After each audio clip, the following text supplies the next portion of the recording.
help him make. This Oh. is a meeting. Because we have a quorum.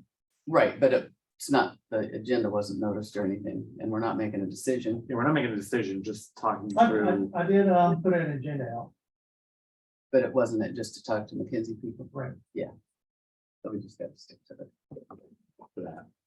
I don't want to get in the habit of talking about things that weren't noticed, because then the people might feel like, well, if I had known, I would have come and presented my case, because you guys are asking questions Yep. that you don't know the answer That's to. very So fair. I would prefer not to discuss it. Very fair. Yeah, he wanted some direction, so, Well, there's too many questions, though. yeah. I mean, we don't have the people at the table to, Yeah, I think my direction would be do what you proposed and meet with them, talk to Yeah. Max. and if it's a no, Jeremy, then it's a no. I mean, again, it's, if it can be accommodated without, Putting us in jeopardy. yeah, a disaster, then that's, I had seen your line about that the event insurance excluded flea markets, and I thought that was bizarre in the first place, because Insurance Yeah, but Yeah, you but got, we what could ask the difference between question. used DVDs and line item and an Yeah. extra $5. Yeah, whatever? So that or if was, something happens, they say, oh, it was a flea market. No, we aren't covering that. So we want to make sure. yeah, so anyway, that was my question, but again, they're not here at the table to answer that, so. Well. If we had to make a decision this instant, if I had to make a decision this instant, then it's like my dad always said, if you want a decision now, it's gonna be no. You give me some time, Yeah, I'm open. well, and that's what Jeremy said. He wants to talk to him on Monday. Yeah, and I think that's the direction Yeah, that I'd like to give you, is just find out more information. but I like the idea of a policy. We need that now. Oh, absolutely. We need to get on that because he said it keeps happening, you know. Yeah, everybody- well, People and that's what protest. this is pointing in the wrong direction, that one. Actually, You wanna this one works this time, yeah, I always do. Oh. And that's what it's for, you know, it's good to have community events, especially when we've got a whole captive. Oh, yeah, but audience of just to people set driving some by. parameters and some timeframes, like, no, we're not gonna do it at the last second, but you've got to apply within a certain. Which will help time. Jeremy and will help Yes, Max. yes, they can plan for it. Yeah, absolutely. This is just a shot in the dark because they got the Well, I rug pulled figured out that. from You under can them. see They're that. not planning it in 24 hours. That is a shame. Yeah, you know, you'd think you just You'd think Get they a could at little bit least of say, this grace. is your last time, something like that. something. They have a couple food trucks there. Like, Yeah. It really is cute. Yeah. I- I have Traffic never gets to be stopped. bad, but it is cute. Yeah. I've never stopped, so I haven't it's either. really funny though. I've never noticed it before. I've noticed the food truck for a long time, but It's been not, going on for a while, but it does seem like this year suddenly it ticked up in popularity. maybe that's what or- it is. I don't know. I think the county maybe was looking the other way when it was a food truck and 4 little. I can things in the be- trees. I Now can be it's- kind of oblivious. It's a though. lot. Well, when you're not involved in something, you tend not to Yeah. pay that much. I mean, for me, yeah. I don't pay Y'all, I'm attention. gonna go stand outside. They might think it's closed since the gate is. Yeah, I did as well. So yeah, I'll go. I know I'd be lost. Jeremy said he would. He's headed out there. Oh, you said you were gonna go stand up. Okay.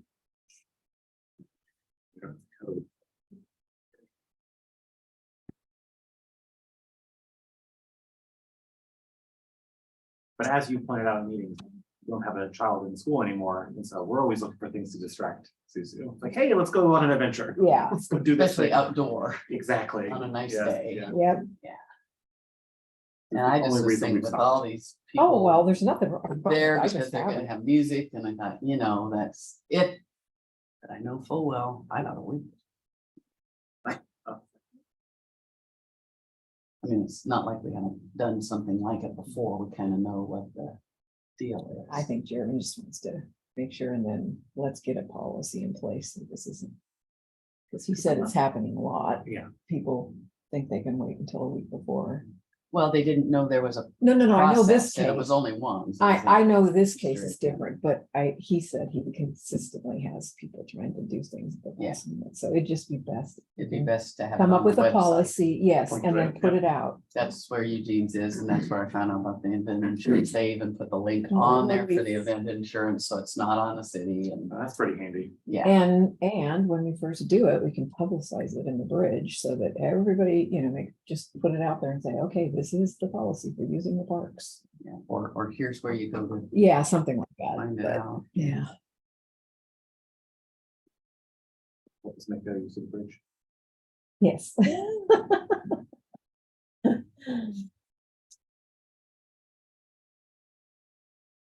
What are those tenants? Felt, is it felt Mhm. or something like it? Heavy duty. We have stuff like this at university for like poster events. You'll make a. Yeah. temporary I was fake just gonna wall say, and you then Put could- your posters up. You could, you could put stuff on that. Mhm.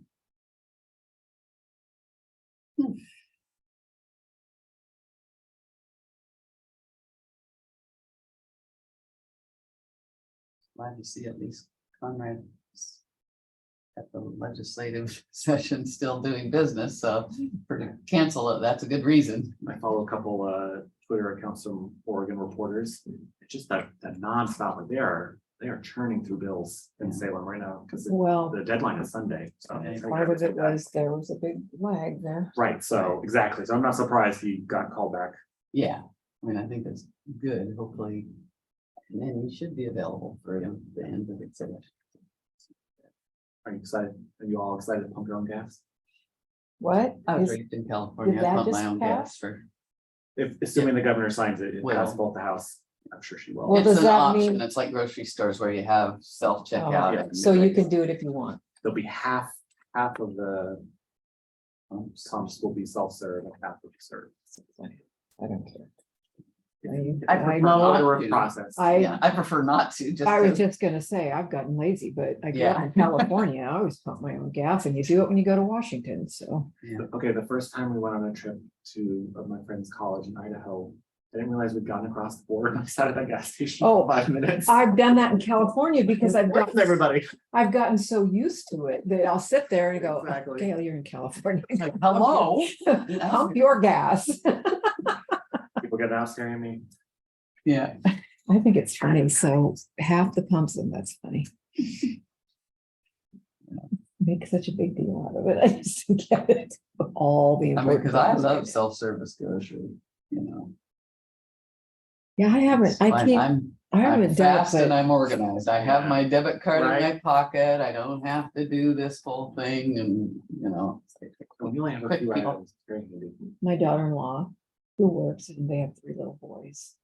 She almost acts like feels guilty, she goes, I said, why would you not do that? I wish I had to take 4 boys to the grocery store all the time. You know what that was like? Can't imagine. Not bad. The teenagers are worse. I remember one time Joel and his buddy went with me to Walmart and they were throwing something over. They were like Aisle. 17. I was so mad at them. And this woman walked up after I'm chewing them out because they've knocked something off and it broke. And she walked up and she goes, I would give anything for those years to be back. And I said, do you want them? Take them. I get it Good now. old days aren't always the good No. ones. They're not always good old days. Hello, Hello, welcome. thank you. Hi, Hi. I'm Cliff Richardson. Maureen Weathers. Glad to meet you. I'm Gail Harris. Hi, Hold on, wait. Sorry. glad to meet Good you. Meet you. Devin Thompson is, you, what you might know. Devin? Devin Thompson. Devin, gotcha. And Cliff Richardson, yeah. Have a seat. We were over at the old city hall. Oh. And they never even bothered to go look on the door that says you'd moved, Oh, And- and then dear, we let's came talk down. about that, waiting for something that's not gonna happen. Yeah. right?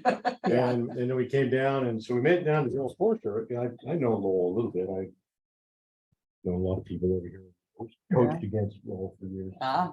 okay. Oh, really? What With sport? who? Mackenzie, Oh, gotcha. Sure.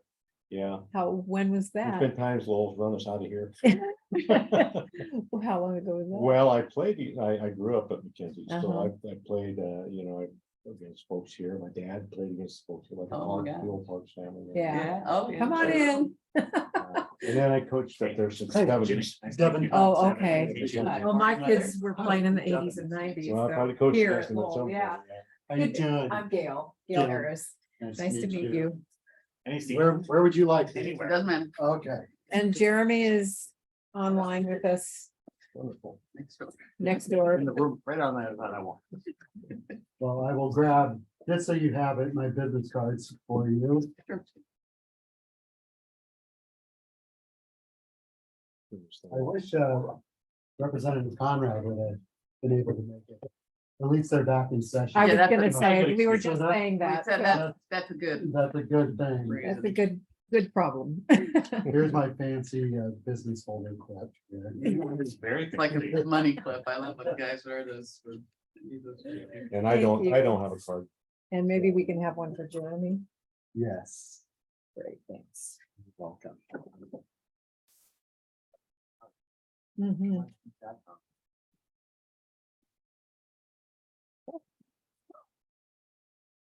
Sit there, sit down. I know between Jeremy and Representative Conrad, we've been trying to make this happen for about a month now. Okay, yeah, still a little busy. And so really quick, I'm with the McKenzie Valley Long-Term Recovery Group. I'm the executive director. We formed May of 2021, shortly after the fire. It took, 6 months, 7 months to establish who we are. But I need to back up a little bit. So the fires, the Labor Day fires of 2020 happened. Mhm. I'm third generation McKenzie, depending on who you talk to. So I'm on the lower section of the McKenzie River. We were fortunate, we hit an evac too, but the fire was still 20 miles away from Oh, us. okay. So we were fortunate that we were able to respond quickly. My wife worked for McKenzie River Trust. I grew up in the McKenzie area hunting, fishing, doing all those wonderful things. So we knew a lot of the community. Mhm. And my wife working for the McKenzie River Trust knew a lot of these individuals. So one of the very first things that we were asked to do was set up a relief center at the historic fish hatchery. And that's something we did. We worked closely with Food for Lane County, along with other organizations to help get us established, and we ran that until March. After March, Lane County, the state, and a few others approached us, said, "Hey, you know what? You need to start a long-term recovery group." And I said, "No," because who knows what a long-term recovery group is? Mhm. I didn't know what a long-term recovery group was. How did you operate at the first then? What were you at the first? Were you just collecting the donations and all that kind of stuff? So no money came through us at all. Okay, So what we were, Food for Lane County would supply food. We'd have donations, clothing, materials like that. The historic fish hatchery or now the Discovery Center upriver. People were able to come in, get food items that they needed, clothing materials that they needed. so you weren't handling the requests for money and No, that kind of assistance? none Okay. of that That's the assistance. questions I had. Yes. Now we do. Okay, But okay, at the time, no, because we weren't established, we weren't a 501c3. Right. And we knew that there were a lot of organizations, grassroots organizations that were popping up. And there was a lot of questions, where were those dollars going? Yeah. And it was something we did not want to be involved with that part of it. We did have individuals that would drop off like Bimart gift cards, Mm. things like that, but we were able to pass those out. And then do verification for like Bimart gift cards. So fast forward to March of 21 is when we were asked to form a long-term recovery group. My wife and I were both like, no, we don't know what this is. We were introduced to Carlene Anders. Carlene Anders is the mayor of Pateros in Okanagan, Mhm. in Washington Washington. Oh, okay. I was gonna They say, had the fires in 14, 15, and Labor Day of 2020 as well. Oh, And then they were dealing with slides afterwards. Okay. I And have some memory of slides years, several years ago, yeah. so she ran the long-term recovery group. She was the mayor and she also was the fire chief. Oh, Wow. So a lot of different hats going on. So we went up and we visited with her to see what this was really about. And it is about the vetting process and finding the most vulnerable populations and who do we need to help first to try to recover. And then you form an unmet need roundtable. And we can get into all that stuff later. So I came back, reached out to a few community members. But hey, we need to form this long-term recovery group. And one of them was, her name is Marilyn Cross. And she knew a lot of community members, reached out to Cliff and Locals Helping Locals. So this is what we're trying to do. Point us to some good board members. And the community really pulled together, formed a board, worked with Nonprofit Association of Oregon to help us establish. They paid for our lawyer. We started working so that we could incorporate it as quickly as possible. And then we found a fiscal sponsor to work with, Cascade Pacific RCMD, because they were known federally and state. That way, any dollars that rolled through the long-term recovery group were accounted for. And we knew we wanted to be able to share that with the public through the vetting process. What is staffing, what dollars are going out. And so we just really wanted to have that open line of communication with anybody that is providing funding to us. And one of that was forming that strong bond and relationship with Locals Helping Locals. And that's what we're trying to share with other cities or rural communities. Who are your trusted community members in that area? And I'll let Cliff share it a little bit. I'm still in his thunder on how they got started. But that's how we were trusted. We were able to step in because Locals Helping Locals said, you can trust these guys to help out. Mhm. And, you know, fast forward 2 years later, we now work closely with DHS, OHCS. We've been awarded our second contract with DHS to continue to help with, our recovery managers. Going forward, we have currently 7 employees now that work with fire survivors. And we have access to funds through the state. And it was those relationship building that we did, that we were able to establish this. We were just awarded a contract with OHCS for the CDBG or the reorgan dollars. Okay. That's the $422 million that is getting ready to roll out to the 8 counties that were impacted by the Labor Day fires Oh, okay. to help in housing. And I know $422 million sounds like a lot of money, Not but that's that many. when there's over 4,000 homes, Yeah, and then the vetting process starts at 80% of the mile and then works its way up. right. So we were just awarded a contract to do intake and outreach for OHCS in the Mackenzie Valley as well. And during that, the reason we've been awarded these contracts is with working with organizations like Locals Helping Locals and just really being collaborative with all of our community partners. We've been able to establish it, but it's almost 2.5, 3 years later. Yeah. So what we're wanting to share with other communities within Lane County, and we'll spread it out elsewhere, is let's get some of these things in place now. So if something happens here, if you wanted, you could call us because we're working closely. DHS would love to see the long-term recovery group, our long-term recovery group be for all of Lane County, Gotcha. where we could come in and work with your representatives, your community organizations that you trust. We have the relationships with DHS and OHCS and work hand in hand. And so they're trying to figure out how do we get funding. So if something happens, they're involved. Right now, our hands are full with the Mackenzie. Right. We don't want to take away from the Mackenzie, but we have other people that could start helping you right away with the organization and then find out, let's say something bad happened here. Who are your community members that you want to be recovery managers? That would fall in. So we'd kind of get that set up, picked out ahead of time so that it was just ready to go if something happened. Is that So- what I'm hearing? Yeah, and I'll let Cliff share a little bit more about locals helping locals. Okay. But one thing that I sat down with the city manager in Crestwell, Michelle. And when we finished up, she said, can I join your board? And so we're going through that process. We're like, sure, we'd love to have you join our board. And we'd like to reach out. You can't have too big of a board. So we can't have every rural community in every city on the board, but we're thinking, does it fall into a committee? Right. So would someone from here like to be a representative on the Mackenzie Valley Long-Term Recovery Group? And we are looking at, we might have to change the name at some point.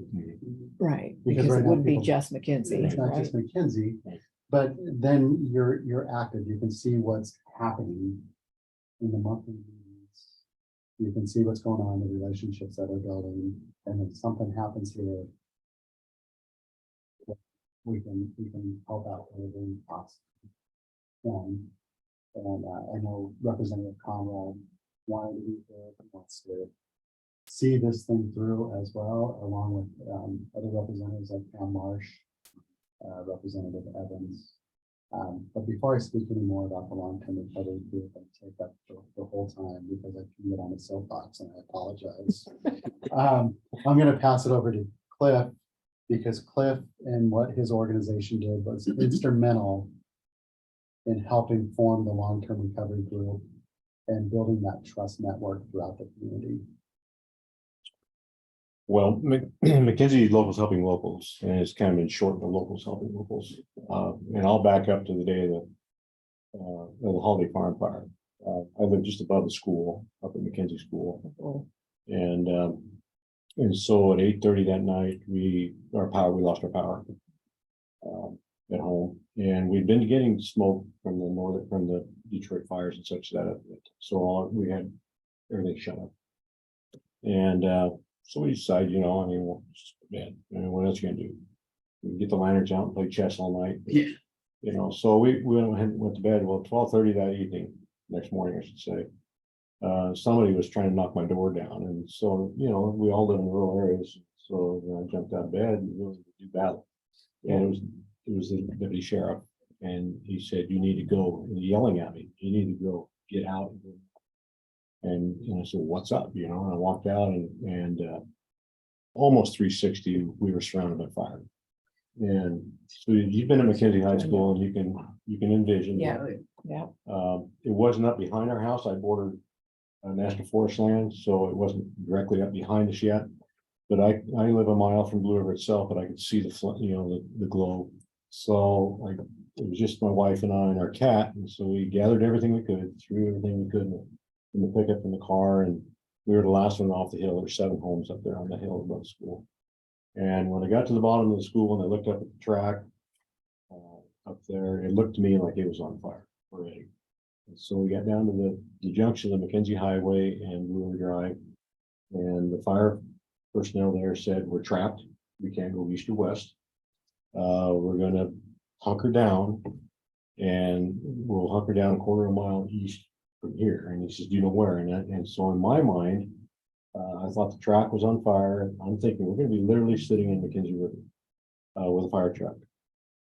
And so I said, yep. And I take off up the Mackenzie Highway, and my wife's chasing in our Subaru. She had heard properly that we were supposed to be at the track. So rather than going where we should have been, I'm driving into the fire. Well, my background is, I cut timber for years. I cut timber up here in the Lowell District for years, a local timber faller, and then I was a log buyer and worked with Devon at Springfield Forest Products until we went broke. Your name did sound familiar. Yeah, I bought too many logs at Springfield. Yeah, well, Warren Weathers was my husband. Oh, well, I Yeah. Warren, Yeah. yes, Yeah. really well. I Yeah. was trying to rack in my brain, so thank you for I was that. gonna say, forestry, Warren. Right. And then a school teacher. Yeah, and then from there, went from Springfield, because I coached at Mackenzie for a lot of years. I went into education, and so I went back to Pacific, got my degree in master's in teaching, and I was able to teach then at Mackenzie Science and coach until I retired in 2010.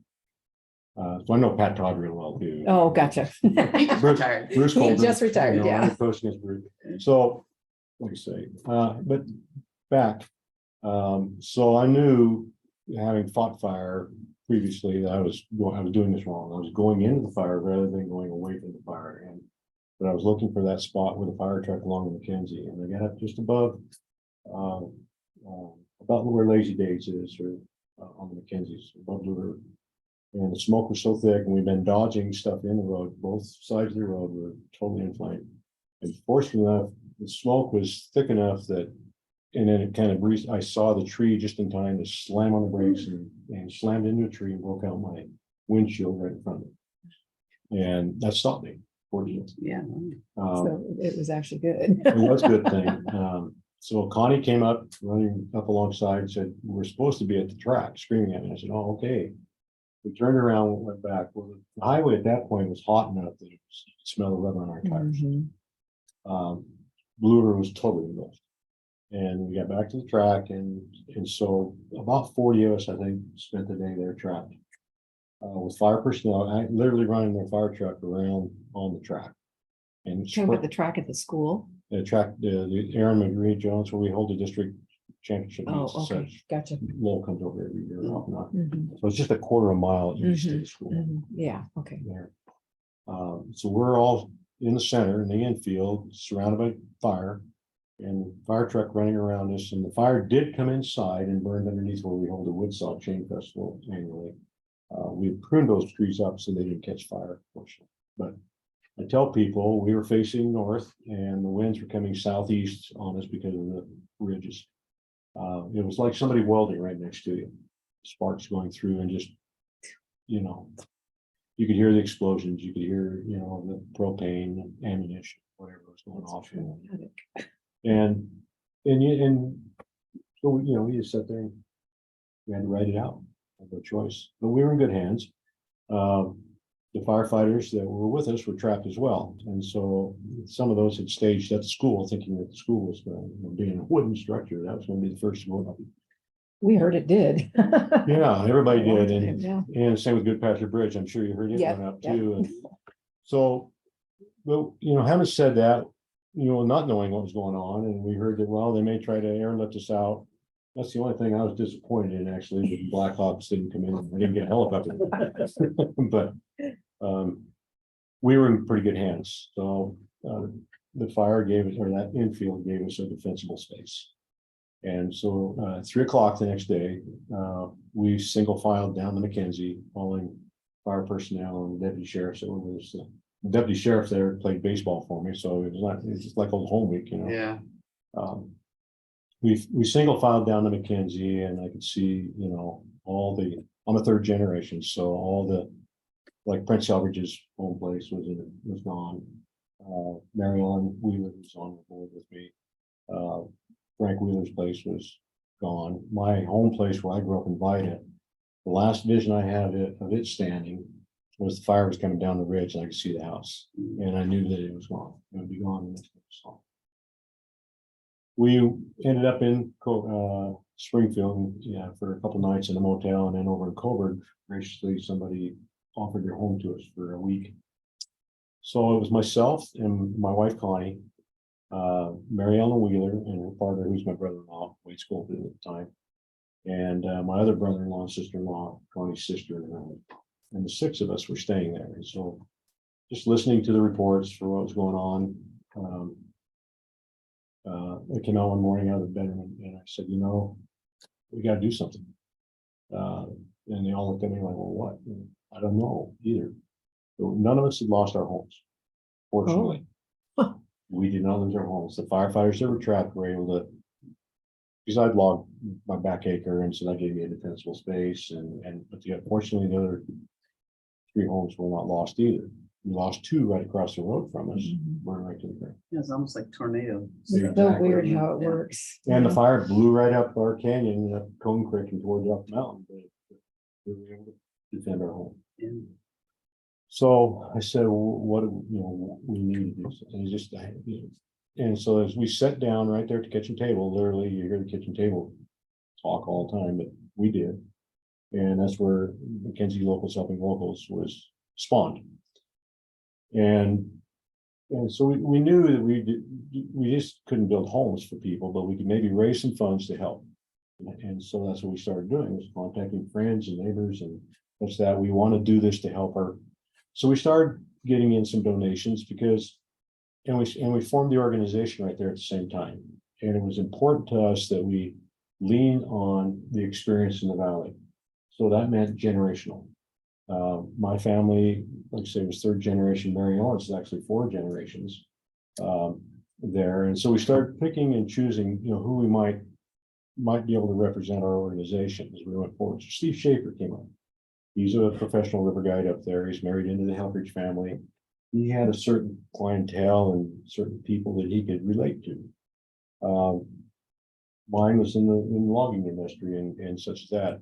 Mary Ellen's similar to that too, but she also worked, was a business owner up there in McKenzie, and we're sisters, worked for Weimar as a manager over there. She brought in a different experience.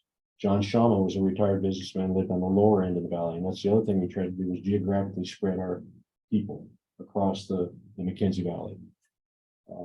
We went for the footprint of the school district, for lack of any other way to do.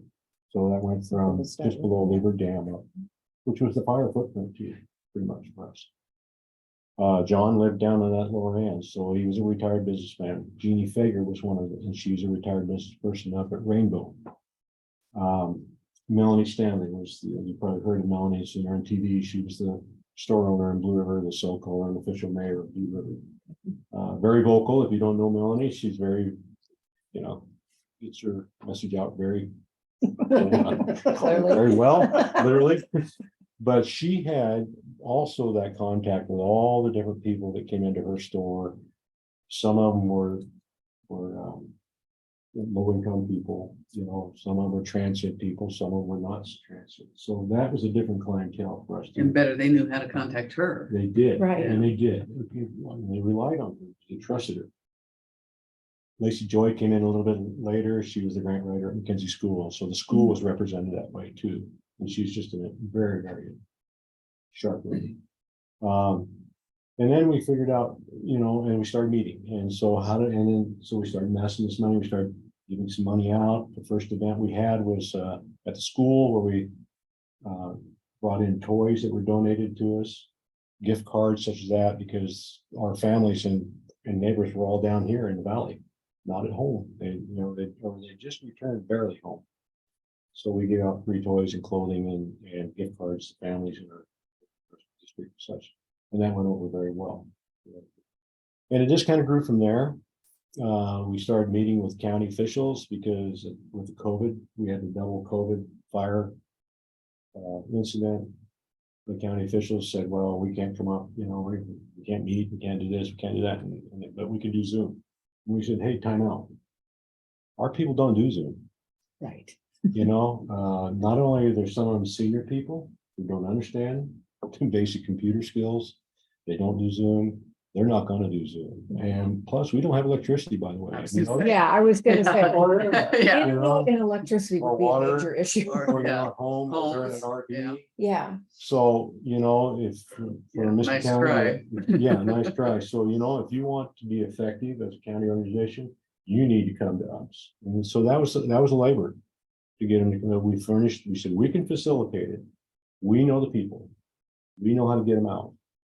We'll do that in. You come up and meet with us. And so we drug them out of Eugene City Council meetings, such that, and county meetings, and they started showing up. And then we also told them, by the way, when you get up here, you're going to get the honest truth of how we feel. And so we were blunt, not everything that you're suggesting is working for our people. And that kind of grew into a relationship where they started to really did appreciate us facilitating that and organizing those meetings face to face.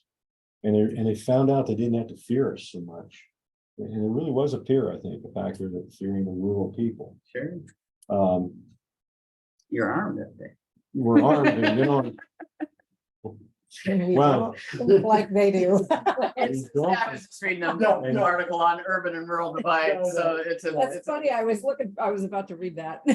well, I'll share a quick story, a little off color, but when I worked at the mill, some friends of mine worked, and they lived up at Walterville, and it was a Kuzer family. And so she would give me a bad time. She said, well, you know, we all believe that you guys upriver are interbred. Oh, And I go, well, you know, that's probably true, but you should just remember that the Mackenzie River flows past my house before it gets to you. Well, what's that telling you? yeah, So, but there was that perception, you know, and there still is, and there always will be, urban versus rural. Yeah. So then the Mackenzie, and I can talk longer than Devin, so you need to shut me down at some point. But the Mackenzie Long-Term Recovery Group was starting to try to form, and so Maryland came to us, and explained that they would like somebody from us to be on their board, and we just basically kicked her out of the room. We said no, you know, she'd come from a different organization that we weren't working very well with at the time. And she, unbeknownst to us, had cut those ties. Mm. And we said, no, it doesn't sound like us like this is really gonna work. And so we kind of hedged a little bit, and then we started learning more about what their mission was to be. Our biggest issue as locals helping locals is how do we honestly vet? We had the people and knew the people, but with that, we also had biases.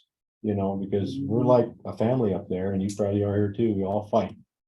And then, but if somebody comes and plays ball against us, we're all on the same side, right? So we have those issues up there, but how would we honestly be able to vet our neighbors and friends, knowing some of the histories?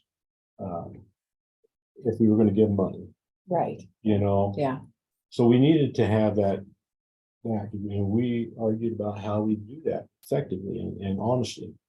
Well, the long-term recovery group gave us that opportunity when they told us how they wanted to vet, and they didn't have those biases per se. It gave us a vehicle to work with them. We could turn money in, you know, to them and sell the unmet needs table that they presented and work with them.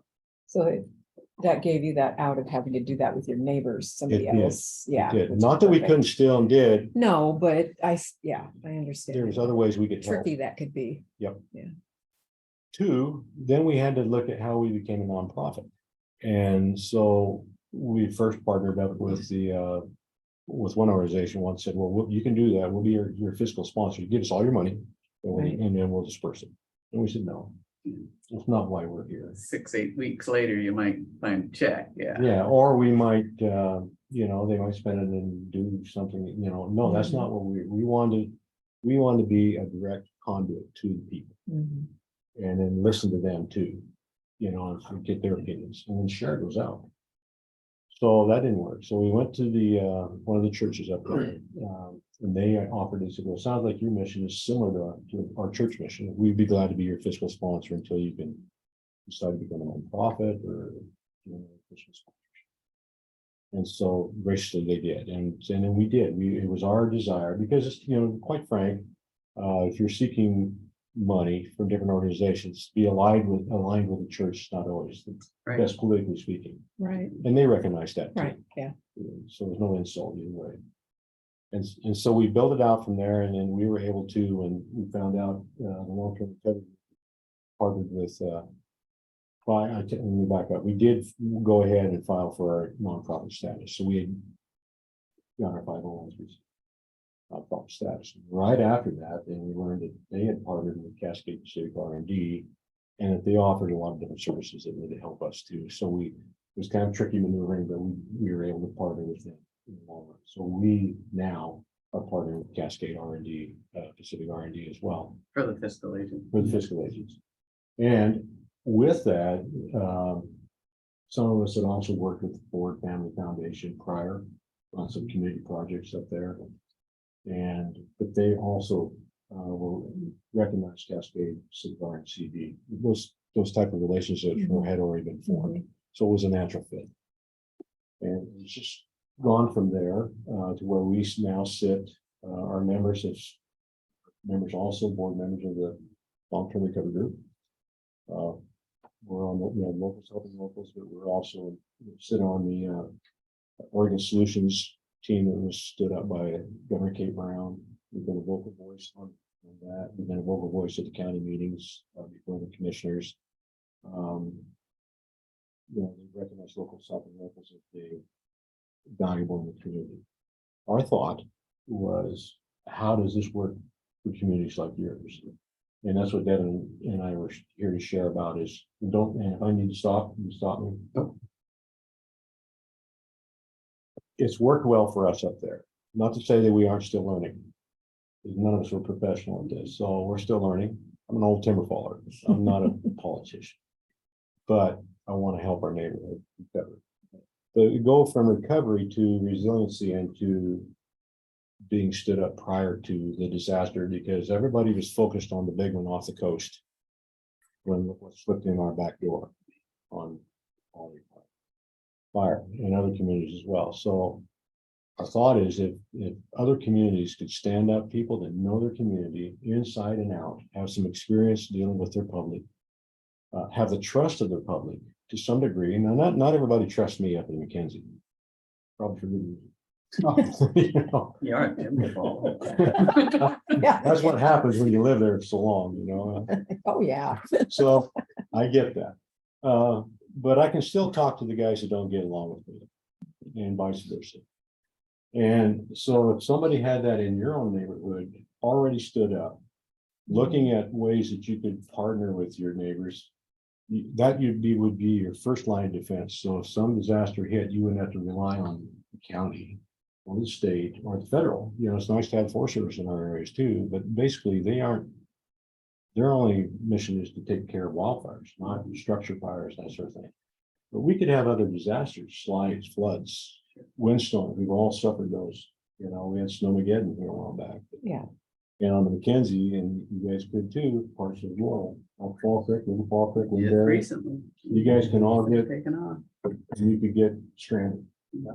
Oh, yeah. It's really easy and have folks stranded. So if you had local people there that could jump in right off the start, get your people to Well, the stay. Snowmageddon was small, but it's definitely an example. I worked for the Corps at the time Yeah. and we couldn't get our folks to Oak Ridge and, you know, Yeah. I mean, yeah, it's important to be able to find something It close isn't. because you can't get out. And the fires that you've had recently that we sweated out a little bit too, up the upper end of Fall Creek and up in there, could just easily, if the winds had been different, come right back down here. In fact, we feared that the Holiday Farm fire was headed your way anyway. Well, we were on level 2.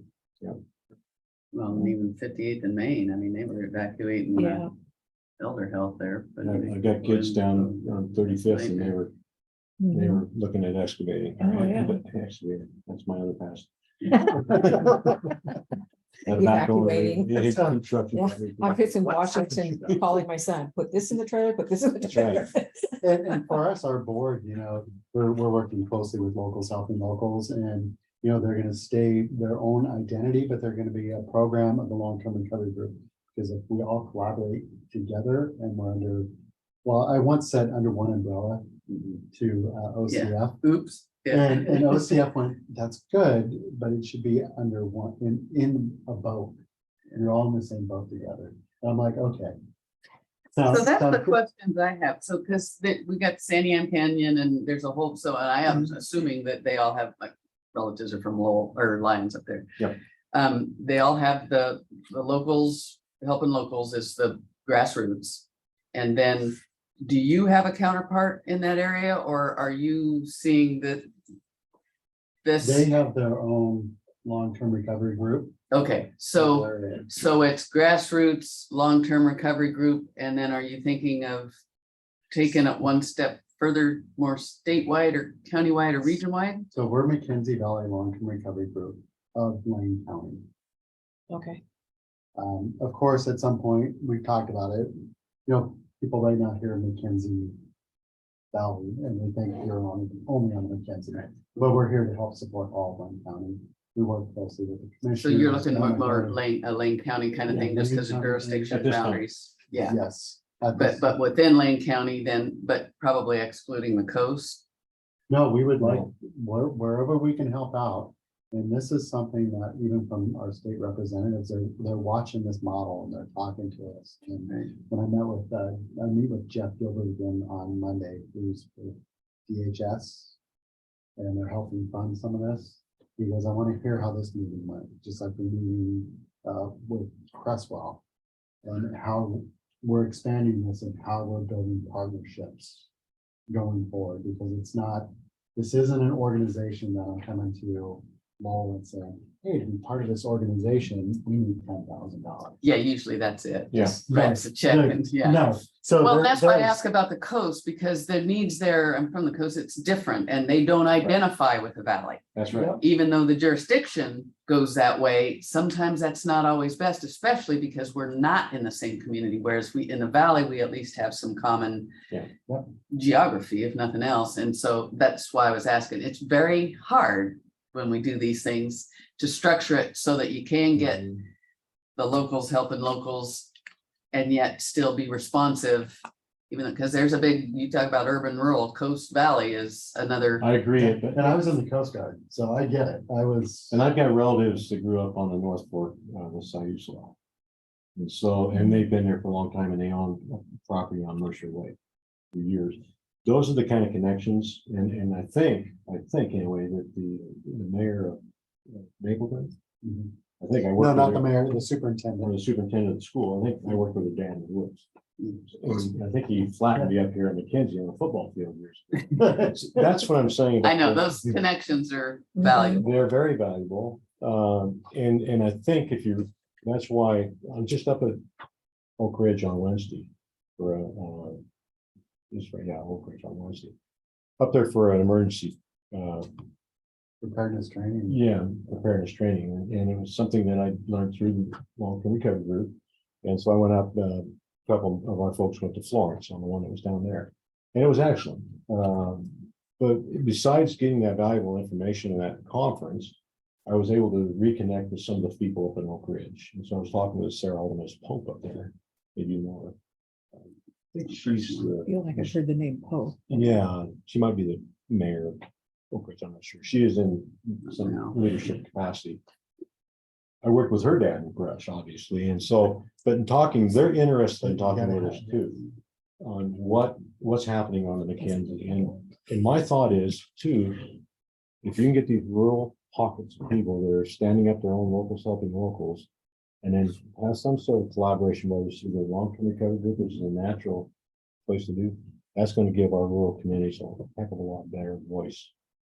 When it comes to meeting the needs of those communities and standing up versus maybe urban needs.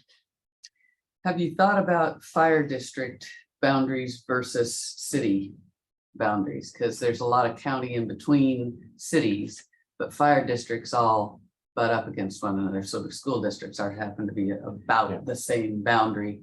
And there are emergency responders for that kind of stuff. Anyway, have you thought about that? And Well, to be truthful, one of our first conflicts a little bit was with the fire chief at McKenzie Lower Fire and Rescue, which is based in Woburn, at the fire hall there, and we really did want to be representative of the whole McKenzie Valley. Now, they weren't burned much down in that area, the fire kind of horseshoed around them at that point. But he said, hey, your McKenzie Valley, how many fire districts does that Two. encompass? Two. Okay. well, yes, two. Okay. Not excluding Blue River Fire District per se, but it's the lower McKenzie Fire and Rescue, and then the upper McKenzie Fire and Rescue. Okay. So there's two within the footprint of what we're Okay. talking about. But they felt underrepresented down there because they come actually, the lower McKenzie Fire District comes right up almost to school. And then the upper picks up. Yeah. And there's been some rub between the two fire districts, I mean, fire halls, that's what they used to do in the old days, you get in and fisted out, cuffs out, so you're the toughest fire hall, but who don't want that? Yeah. But so I went down and had a chat with Darren and I said, no, we want to be as representative of the needs down there as up on the upper Mackenzie. We just have to start with a footprint of the school, but we can reach out even further. I mean, it just makes sense to do some kind of boundary because again, people relate to that, Right. especially at your level. Right. And that, again, that's why I'm asking about the coast, because we just don't have that relationship Right. like that. There's not that. There's this 3 and 4 generations on the coast, and then there's 3, 4 Mhm. generations on the valley, and they don't usually pass too much. Not too much, usually. So I do need to back this up just a little Okay, bit, and I sure. apologize. So we've been focused on the McKenzie Valley. Mhm. And Cliff and I and others have been talking about this and talking to our representatives about how do we reach out to other communities and share what works, what doesn't work? And we don't have the capacity to do it. So it's like trying to make these meetings happen. It's been hard. Cliff has a little bit more time now where he can start doing that. So this is new and we're trying to figure out how do we Right. reach out, and Representative Conrad, he reached out to, Crestwell, and then he reached out to you guys. Mhm. And then the Ford Family Foundation reached out, even though Sisters is in a different county, asked me to go over to speak at one of their conferences. And so I was over there in March. So Well, it's and you just can share something- your knowledge without necessarily having to suck it up into this particular organization. I mean, there can be more than just one. Oh, yeah. Oh, yeah. And there will be, Yeah. obviously. You Right. get too big, you can't respond. Right. Exactly. And that's why Cliff is sharing, hey, who in this community? And he's not saying start a local, be part of the McKenzie Valley No, Local no. Stop and Locals. It's like Yeah. here in Lowell, Right. start thinking about that. And then if something happens and you're waiting for things, you call us if you want. And then you can say, yes, these are trusted people to work with, or we have some of those connections in place as well that can help. Might be such a thing too. I know during the fire, we had all kinds of responders from all over. But after the fire, in some of the cleanup, for instance, the Mohawk Valley reached out to us. I'm sure folks from Lowell here reached out to us too, and even Powers came up. Folks that we've worked with in school situations, and they show up and they go, "Hey, I coach football with you. Yeah, let's go cut some trees." That type of thing in Blue River. And so those connections, I think, are so important. That if you guys, for instance, had a disaster here of some sort, maybe it'd be possible if we were already help. Mhm. How could we help? And it could be just as easy as you need somebody to, help move animals,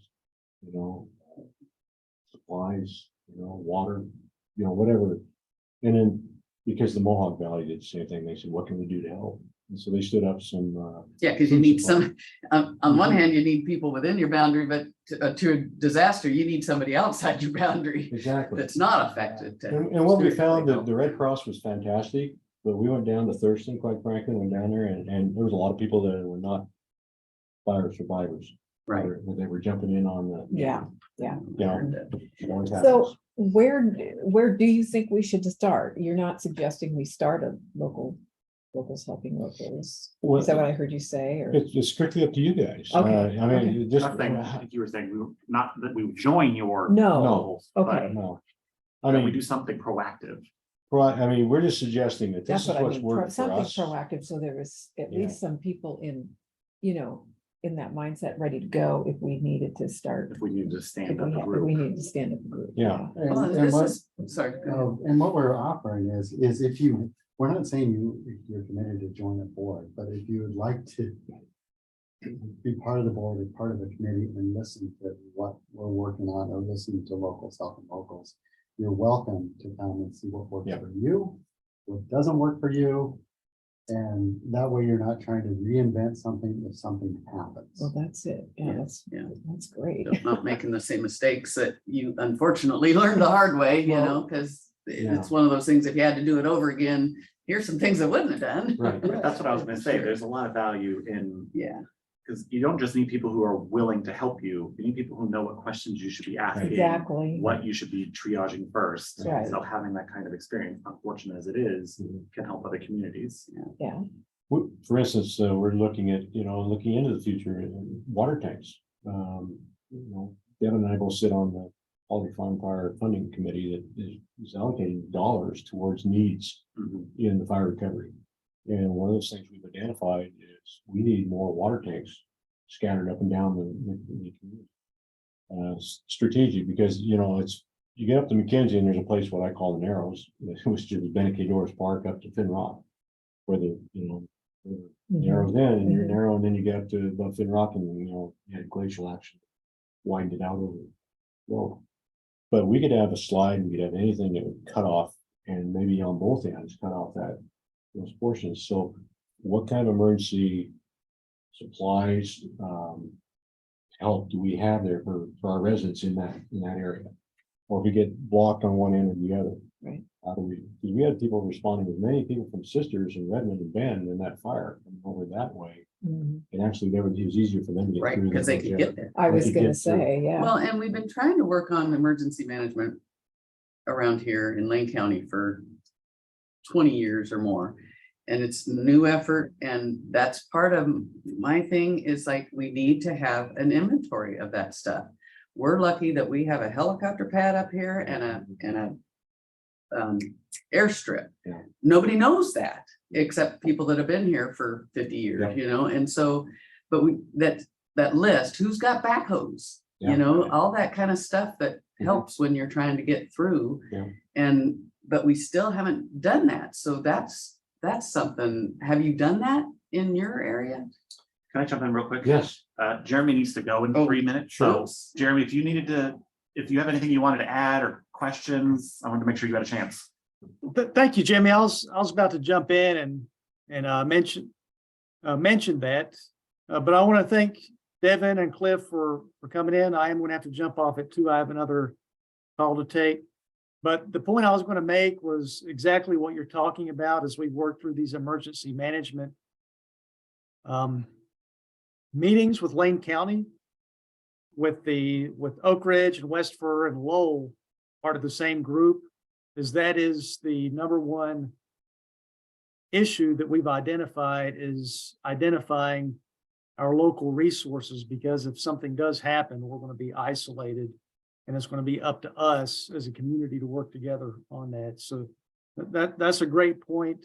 And I'll definitely, as we get further along with that, take you up on your offer for expertise and sharing knowledge, Devin and Cliff. I'll look forward to continuing these conversations with you.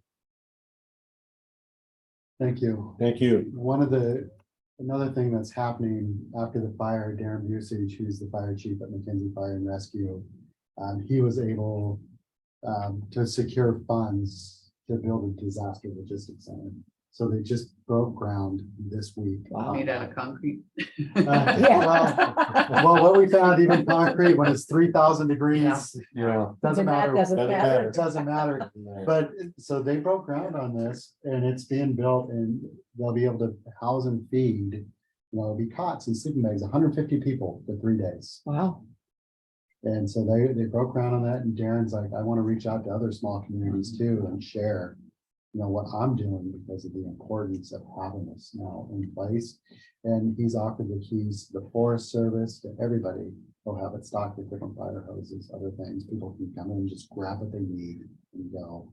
There'll be sandbag filling stations there, other things like Wow. that. And Ford Family helped fund that along with state lottery dollars. Going forward, we're trying to find funding, as Cliff mentioned, for 8 more fire suppression tanks.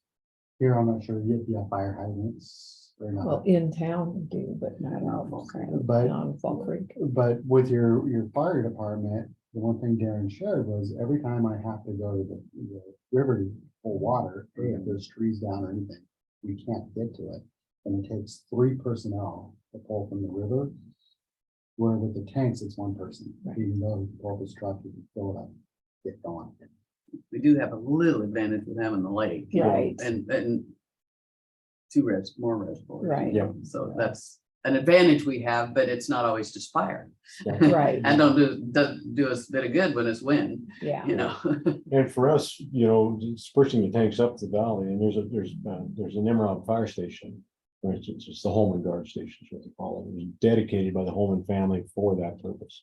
So it's shared by McKenzie Fire and ODF. And they have a little spot up behind us, so I'm working with them to see if we can't put a tank in there, because it's in that Narrows area.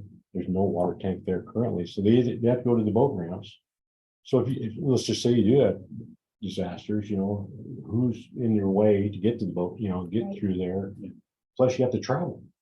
So for instance, somebody up the upper end of, Fall Creek or such as that, if you still have to pull water out of the reservoirs, whether it's helicopter or tank, that's still, if you had a tank that was closer and personnel that knew how to use it, maybe you could save a home quicker. you know, or the opportunity to, that sort of thing. Mhm. And homes, you save lives. Well, that's why access is so important. You know, when we had the Clark fire here, it took them a week just to brush out the dang existing Yeah. roads because none of that road maintenance had been done Yep. because of the, you know, the situation. So, you know, that makes me crazy because not only are they fire blocks, they're access, Mhm. you know, and so fire breaks, I mean. So that makes me crazy, you know, so, you know, these kinds of not just resources, but ongoing policy about maintaining what we have already. And your point is well taken. We've earned the opportunity to be at the table to tell the county those kind of issues. If we recognize. These are, I mean, what about your policies of not doing this, or the state, for instance, or such that? Why aren't you, for instance, when they were removing hazard trees on the Mackenzie, we had some issues on how many trees are, I don't know, I told people, I That cut must have trees, I driven love you cutting trees. nuts.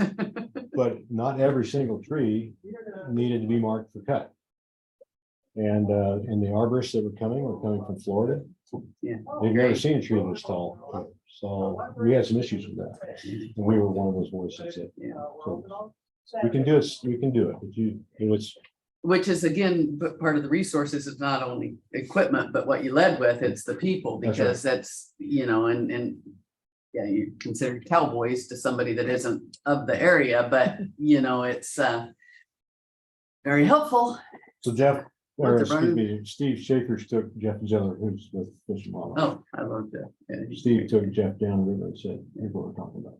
Jeff was like, "Yeah." And Jeff gets out. He does. That's luckily he gets out, yeah.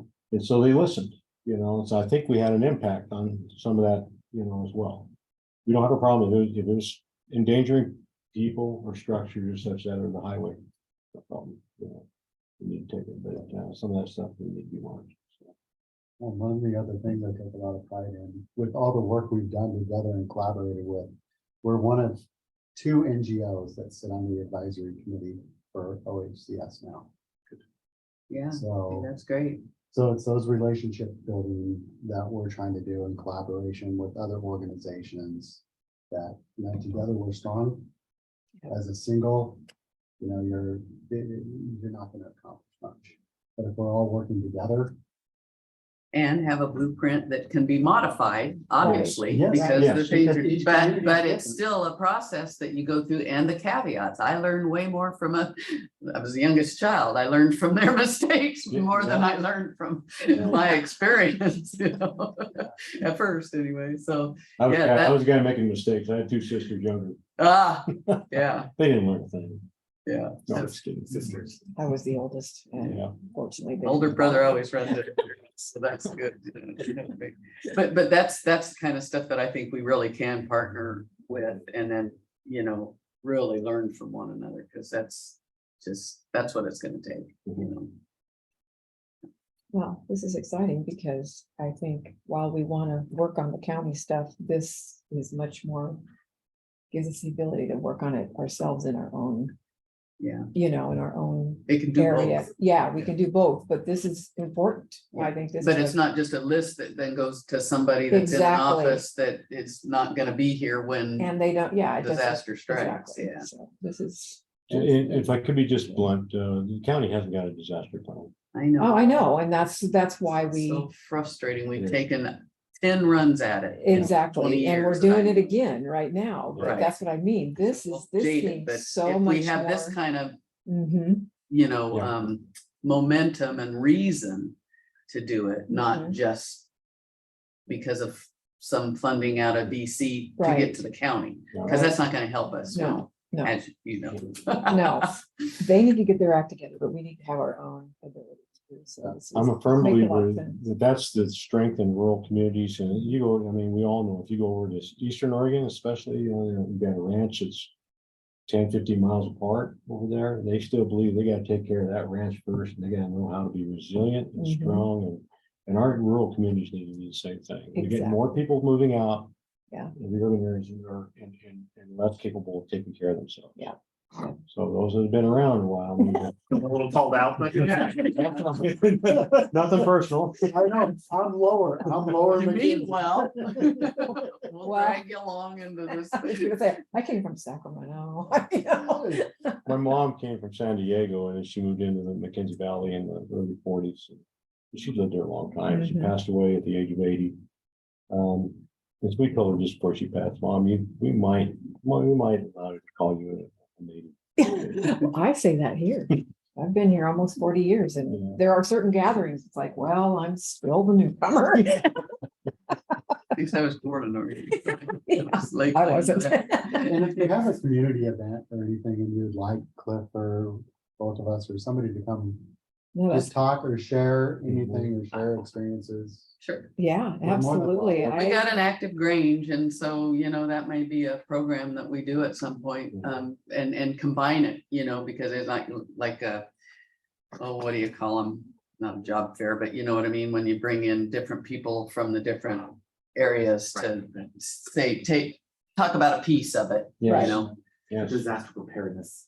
Yeah. Yeah. for real. Yeah. Not just- No, I hear you. And then Yeah, maybe come exactly. Hear about what. Right. Could be done here. yeah, Yeah, yeah. yeah, without just having it be a, give me $10,000 and, Yeah.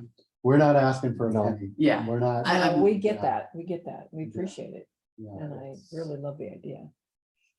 but together we can make those kind of requests. Yeah. For the benefit of Yes. everybody too, because there are shared needs, no matter where we are. Absolutely. And any kind of efficiency we can get there is great. Yeah. Yeah, and if Absolutely. you can get some funding from the state or anything to set up your own organization here to have a pot of money to be able to respond quickly. And you have somebody like for the Cedar Creek fire, since we were established and rolling our relationship with DHS, we were called right when that fire and the evacuation happened. Our dollars are designated to the McKenzie Valley. We were able to call Ford family. Was they will shuffle $20,000 in you right away. And then the county Pacific Source received some money. And as we know, the population of Oak Ridge, close to 50% of them live in poverty. They're running out of gas, things like that, to Right. evacuate. And once they got to LCC, they were like, we're not leaving, we're not going to the Fairlands. And so we were able to, with the work with DHS and us and the funding, get them food, get them gas cards. But the vetting process went through DHS because of that relationship to make sure we didn't have this. And they have a database that can cross-check, because did that about 25 years ago, because all the social service agencies were not connected. So people get real good at going from here to here to here to here to here that weren't even affected by an event in the Exactly. first place. Yep, so we stand. It's right alongside unfortunate, them. but it's reality. So we Yeah. stand right alongside them. We do the vetting as well. And your locals, they will let you know. No. It's Yeah. like, okay. And once again, in the McKenzie Valley, they were like, there was an opportunity for the unhoused to say, you know what, they weren't part of the community. But the community actually said, they stood up right away and they said, we know who our unhoused Yeah. are. You take Yeah. care of your We own. knew the people. And, Mhm. and we want to make sure they're taken care of. Right. And so that process, and it continues to this day, they're like, we don't want one of these other homes coming up here. We don't want Lane County shipping them housed up here that weren't part of the community, but we want our community. Right. Right. First, Yes. Well, of First. course. that's of the way it course. should be Yeah, and first. that's We'll the way talk it about should- the other issues later, Yeah, but, Yeah. but but yeah. First priority. Wow, this is Um, great. Yeah, we also have our whole community newsletter. I'd be remiss if I didn't point that out. That, maybe we'll feature something like that if you have a short, kind of article on that. This might be, I'll have to obviously work, with Jeremy, because he's kind of makes a call on the Mhm.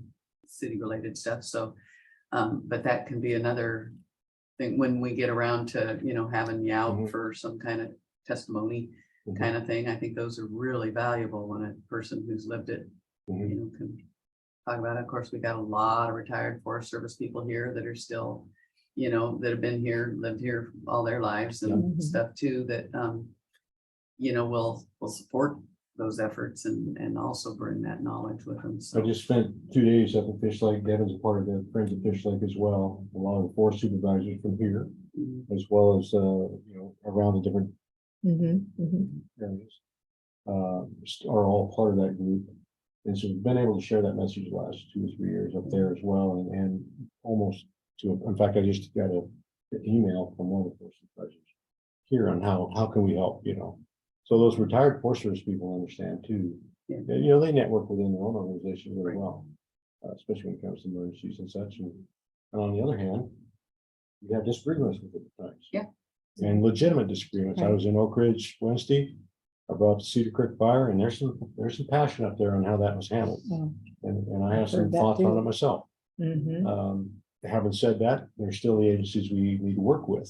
So how do we forge those, relationships in a positive manner? They're willing to listen most of the time. And if they aren't, then we need to be vocal. And vice versa. Right. great. Well, I really appreciate you guys coming. This is I'm great. sure we'll Thank you. recap with Jeremy when we, Yeah. unfortunately, we've been busy. Yeah, Especially super with busy. budget time, it's like. And I'll leave that for But him. yeah, we can figure out, what makes sense and forward. And I'll email you for more information about your meetings and committees and all that. Okay, we meet the third Tuesday of every month, except for August, In the day or 4:30 to 6. Our council meetings. It's on Tuesdays. Third Yeah. Tuesday. Yeah. Third Seven. Tuesday. First and Seven. third Tuesday. We wrap up by 6. Yeah, okay. Except they have to get And- back here. Yeah. Yeah, and then, well, no, we can do Zoom, Oh, so you don't have to show up, because we're stretched out, like Lane Tompkins, the superintendent of the school, Mhm. is now the chair oh, of our okay. long-term recovery. group. Well, it's always nice to meet in person at first, so I appreciate you Right. guys showing up. Yeah. And then Zoom becomes really efficient. Well, but yes. Sometimes right, it's right, just right, good yeah, to, We would definitely. prefer in person, yeah, but we're kind of spread out. Yeah, yeah. yeah. And so trying to, really make those connections in other areas, and meeting for an hour and a half, you just won't get enough information. Right. But being able to attend some of these things and just see what we see. Right, the right. workings Of it. Oh, yeah, We'll that's when certainly you share get, that with our other counselors.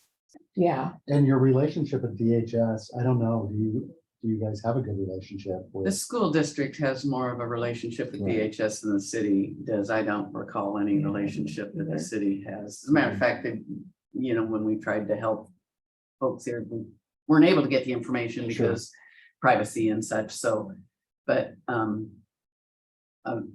connected with the school for quite a while, so we can work on that. So can we just sit in on the meetings, or do we have to be part of the board? No, if you want to sit in on the meetings, you're more than welcome. So I to mean, we sit could sit in on a Zoom meeting together. And see if you're maybe, even and- in it. I mean, Yeah. it might be something that at some point you go, yeah, this is something that I would like to be part of. Right, right. As well. We have different committees. We have one that's called the Unmet Needs Roundtable Committee. And that's where our disaster case managers are the Green Tech Northwest ourselves and another organization. And fire starters, what they lost, what's the unmet needs, making sure there's not duplication of benefits, all those wonderful things. And imagine that changes it. It does, and where's the gaps? And where can, locals helping locals, work in the long-term recovery group, work in some of the faith-based organizations, fill in those gaps to help them. And once again, dollars, we don't, let's say you say I need $6,000 for a washer and dryer, which we would never do. But we wouldn't give you the $6,000 and trust that you're gonna buy it. So we've set up accounts. And once again, I Yeah. just need to share this with like Jerry's. We went to Jerry's Home Improvement. And we got a grant, and my wife was the associate director of philanthropy for the Mackenzie River Trust. So I listened to her and asked her. Yeah. It's like leverage those dollars. So I went to Jerry's and I said, we have $50,000. Can you match it? And what?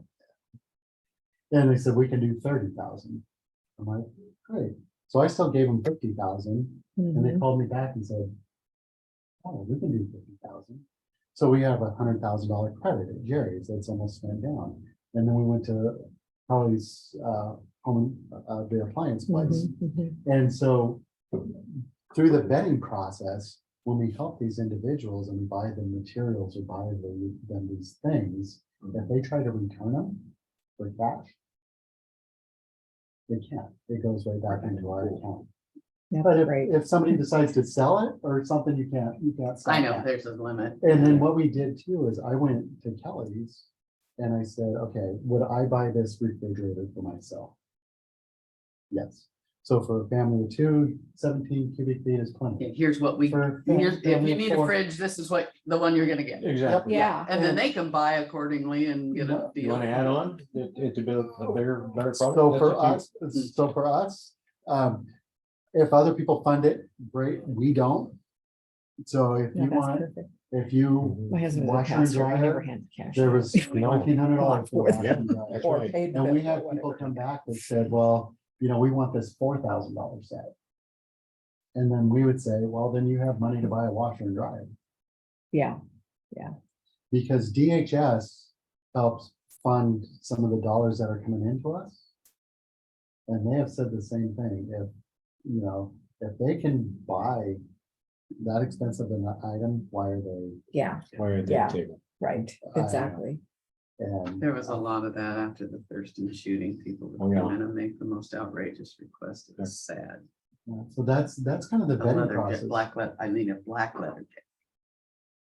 Let me, since you brought that I'm a up, graduate of Thurston.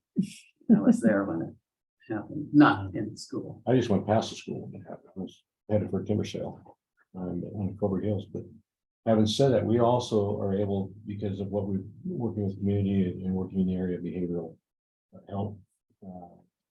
I mean, medical people and people associated with dealing with PTSD, that sort of thing. We've been able That's good. to collaborate with those folks. If we have people that are in need of some of that, we can do that. Yeah, it's not always about things. No, it's not. So, and that's something the county doesn't look at. So between local, South and locals and us and others, we've been able to find a counselor to come up there. And one of our board offered up her house for those meetings once a week. Yeah, because people can't get clear into downtown Eugene. So and that's things like that. Yeah. So that falls under our, it's called the Spiritual and Emotional Affairs Committee, and we have a board of community members that sit on that and help drive that, along with the other repairs and the growth committee. And we have a couple contractors from upriver that sit on that, and some architects that sit on that to help figure out how to fill in gaps, or the shop teacher in school sits on that committee. And he's like, well, if the students need, or if somebody needs a deck, or if they need stairs, Right, we buy the supplies and the students are involved and they're giving back to their Cool community. is So- that? that's, So these are all the little great. relationships that we're building that's awesome. going forward. And Some of the neighboring businesses up there, Happy's Market, they're invited, for instance, we were able to do a propane voucher program through them. So for folks that were still sheltering in the RVs and they were running out of propane, that sort of thing, we were able to help them. Yeah, through that. There, yeah, There. up there. Up yeah, there, yeah, where they didn't have to rely on a propane outfit coming Right. up or taking their 5-gallon bottle, clear into town to Jerry's. Right. They come down there, we knew who they were. If they got, there was a limit, but we were able to keep them warm, keep them cool in the summer, just important, Mhm. those sort of things. And I don't know, some of the other things we've done, we built well houses. A lot of times with locals helping locals, it's real important that we, in my opinion, we set this up as a committee, so we still had some independence, yeah, even Oh, from yeah. long-term recovery group, yeah, because what they can't reach out for grants, possibly we can. right, That's a big. and what we can't fund, they We can. can. And then sometimes just the partnership, because everybody likes multiple hands on deck. If you talk to Max from the Ford Family Foundation or Aaron from the Roundhouse Foundation, these foundations love that collaborative spirit. Yep. yeah, If you can work closely together, yeah. that's why even if, say, your folks over here and us, say somebody in Oak Ridge, Yeah. if some need came up, maybe it was a big disaster.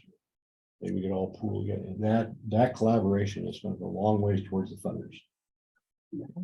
And I know we're running out of time. The last thing I'll share I with you. just, sorry, my granddaughter's gonna Oh, show. no, us No, shortly. we understand. Up in the McKenzie Valley, they're forgotten by people in Eugene and Springfield. It's like it's been 3 years, they haven't recovered. I've wondered about that. Only 27% of the homes have been rebuilt. so far. That's what I figured. It doesn't look like that going up the river. It's like, oh, Another Oh. 20% have building permits.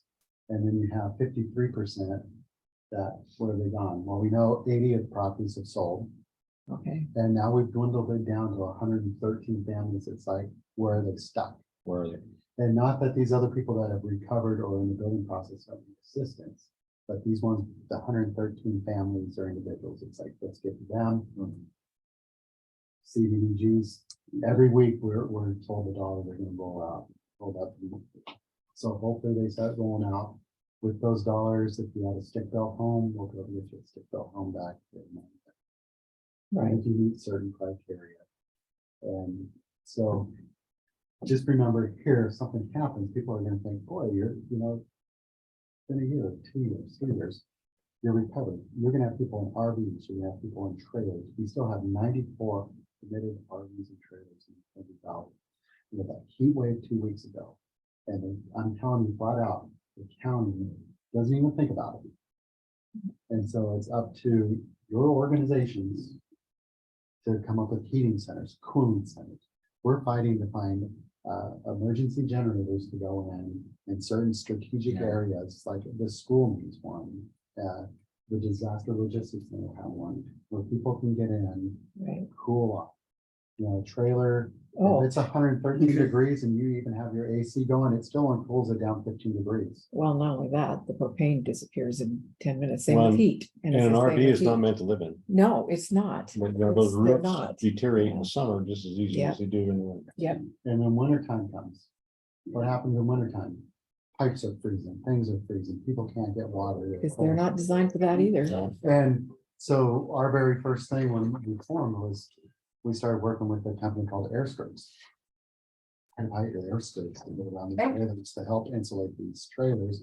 And the good old FEMA reps, they're like, just buy hay bales. Just buy hay bales, put them around the trailer. And I'm like, what? And they're like, hay bales. It's better than nothing, but it also attracts the rats. And what else? And what else? Yeah, And fire danger. yeah, And then on top of it, they've already burned. you're introducing invasive seeds. Yeah, And then another thing that they wanted to pull, so these are all things to, as you're thinking about, they were like, you need to buy salt mhm, for the FEMA trailers. When it was icing up, I'm like, why do we need to buy salt? You're FEMA. You can buy your own salt. And they're like, no, you guys need to buy this salt. I'm like, well, you can't tell us what to do. Because if I'm gonna buy it for 12 trailers, I need to buy it for 100. yeah, And in the McKenzie Valley, next to your water, you need to choose your salt because it all runs into your water source. And they're like, no, you can just, and I'm like, no, there's Oh my gosh. there's regulations. Soak it up with the hay. Oh, yeah. So, Hey, yeah. so it's making sure that That's you have the smart, yeah. people in place that have some teeth to say no.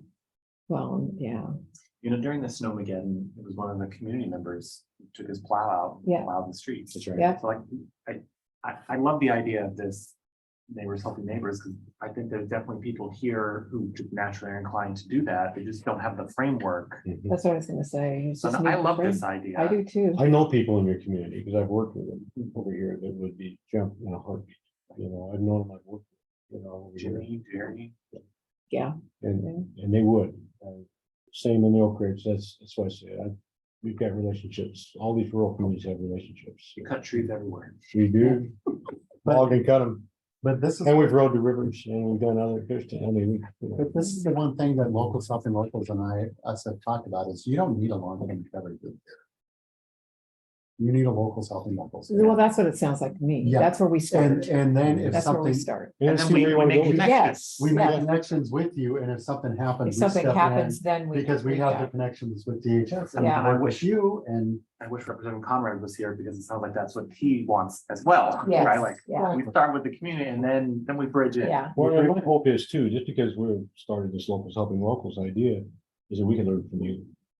I mean, we want to be lifelong learners too, so if we're not, if something's not, maybe you guys come up with some novel idea or something that works better here. Might apply to McKenzie Valley. Yeah. That'd be awesome. That'd be that'd awesome. be cool. So that's just been kind of our role as we've been talking to representatives. It's like, wow, we have that here. Then it's easy. We have that relationship with you. The state has those, those relationships. And it just makes us 10 times stronger.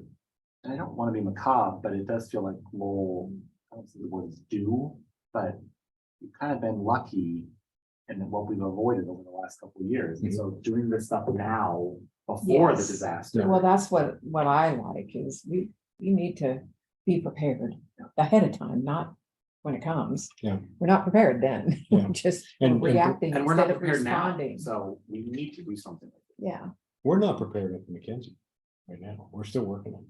yeah. We're not where we want to be. We're close, but we're working now. Oh, I'm sure. I mean, really, that's a long haul, It is. but And it's frustrating yeah, because the government does not work oh, fast. no, We all I know know that. that. And quite frankly, to be fair, we've worked with big organizations. Industry doesn't work fast. No, It's bureaucracy. It's just too much. I bureaucracy. was gonna say, it doesn't matter And what if it you're a is. Eugene resident and you're driving to Sisters, you've seen all those big houses get built right on the river. And so you might have this idea like, oh yeah, it's all well, it's all good. Yeah, They're Good recovering. things. I'll tell you, all those big homes, because of, right after the fire, the county came across and said, okay, there's gonna be new riparian rules. Mhm. So people had lost their home, lost their property, lost their assets, and all of a sudden county comes and says, oh, by the way, you're gonna have to move your house back, or you're gonna have to elevate it. and I've heard that some of those river properties there might not even be letting them rebuild, Well, that was the idea at the time, but they so, actually, well, it's always a battle. which made me You know. sick. It's like, no, that's not fair. Yeah. That's not fair at all. Well, then they said, if you want to build bigger, now you gotta reapply for all through all the process, and people were waiting a year for permits. Or Yeah, longer, for their permits to go through. right. Horror stories about how they got shoved under the bottom, all this and that. Everybody had to spend $5,000, almost every property, for a geotech survey. To make sure that the soils weren't emulsified in the fire. We understand that happens in fire to some degree. But not every piece of ground was burnt like that, and Right. sometimes you could go and see that really easy, but. Right, like the Trust me, tornado, one of those homes, there's lots. And so it's just obstruction after obstruction after obstruction, getting people out there to inspect your home after you got your permit, just for inspections. We've got horror stories on that. And that's not to mention the insurance issues that went on. Oh, I can only imagine. The Yeah. State Farm now is not I was gonna insuring bring that anybody in up. California. And Florida. All state is talking about leaving California now. State Farm I was told that one incident here in State Farm's not going to insure Oregon. Great. Seeing the fires that we had. It feels like it's coming. It's coming. And people had issues. We had people that were running up against permits with the county, and they just weren't processing.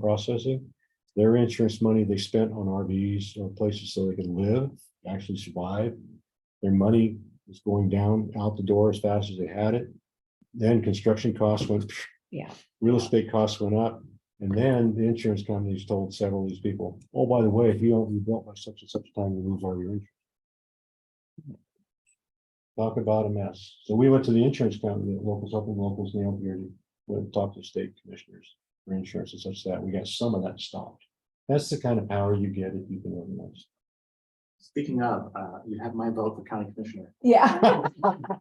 No kidding. This is the guy that wants to run for county commissioner. Guys, I'm gonna. I'll have my vote. All right. I'm really sorry, Oh, no, we understand. but thank you. Yes, thank you very much. This was a great. What were you meeting. gonna say? Oh, I was gonna say, if you would like, because we like sharing about us, I would love to give you guys a couple of hats if you'd like one. I won't say, we wouldn't pick the road. We actually got, Thank you. we actually have Cliff wearing one of ours I do. today. I lost my other one. We have one that's designed for locals helping locals. Okay. I like to. Yeah, we'll need to stop the recording. We're all. Yeah, I don't gonna do that. I'll take it. I'm the IT employee. That's why. There is a purse still down here. Yeah. Oh, yeah. Marines. Here, so. So, Thank you so Great much, meeting you guys. You're very This is awesome. I'm just really excited about this. And